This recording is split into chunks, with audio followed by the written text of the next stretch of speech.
And welcome back to Financial Health, everyone, brought to you by John G. Ullman and Associates, joined again this week by Jason Nickerson, President and COO of John G. Ullman and Associates. And Jason, last week we spent some time really looking into the traditional IRA and some strategies and information people need to know about investing in that sort of account.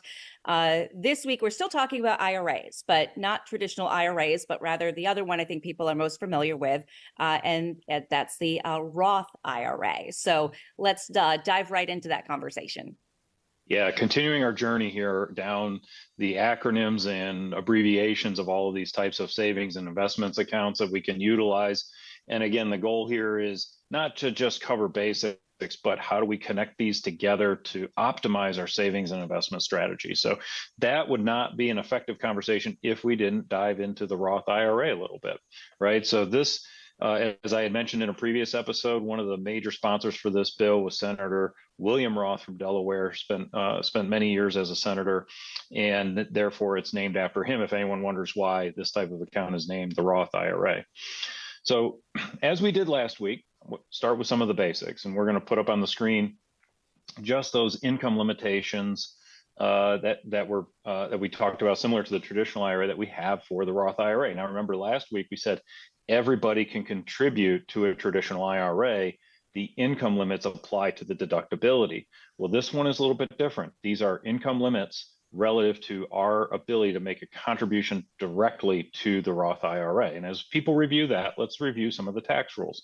So as we contribute to a Roth, that money is going in on an after-tax basis, meaning we've already paid money on it, right?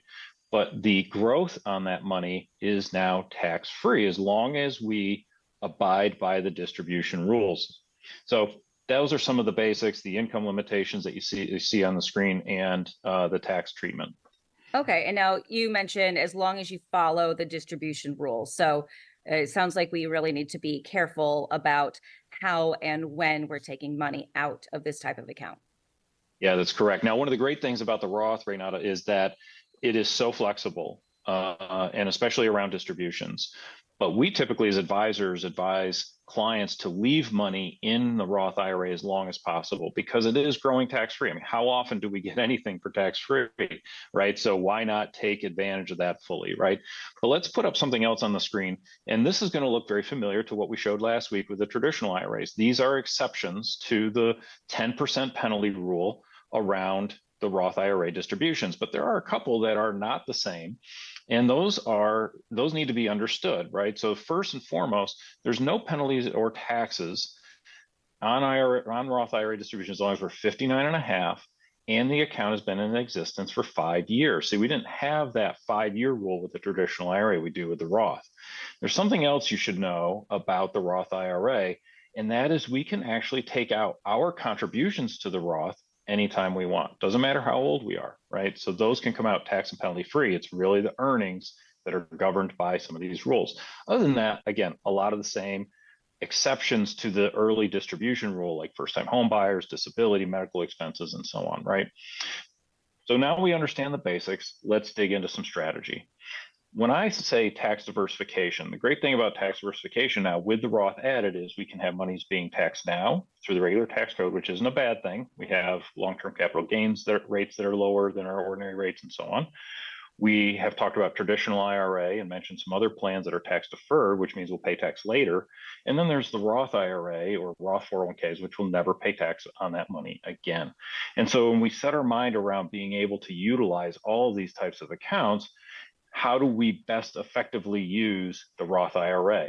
Well, not to get into too much detail, but the way we want to think of it is, what is our current tax rate and what is our tax rate going to be in the future? And we get this question a lot: is when should I use tax deferred versus Roth? If you are in a lower tax bracket and you think it will be higher in the future, generally you want to focus on maybe Roth as your primary savings tool. If you are in a higher bracket and expect to be lower, maybe you want to utilize that tax deferred type of account. Okay, and now last week when we were talking about teasing ahead to what we were talking about today, you left us a little bit with a cliffhanger. You mentioned a strategy called a backdoor Roth contribution. That's correct. Thank you for reminding me. So we put up on the screen there, people are limited based on income if they can even contribute to the Roth. But if we combine two rules around these types of IRAs, one, that anyone can contribute to a traditional IRA, it's just a question of deductibility, and anyone can convert money from an IRA to a Roth IRA. That says that pretty much anyone can contribute or get money into a Roth IRA. And how we would effectively do that is put money into our traditional IRA. And as soon as it hits the account, before it has any time to earn any money, have your custodian pick that up and move it directly over to your Roth IRA, because you can convert money from a traditional IRA to a Roth IRA. And if there's no earnings, then therefore there's no tax and there's no penalty, because this is a carve out in the rule. Okay, very interesting. And this is all really great information for people to understand about all these different types of accounts and these strategies that you talked about that maybe people haven't considered or they weren't even aware of. So just kind of let's look forward to what we can expect from you next week as we kind of continue down this journey.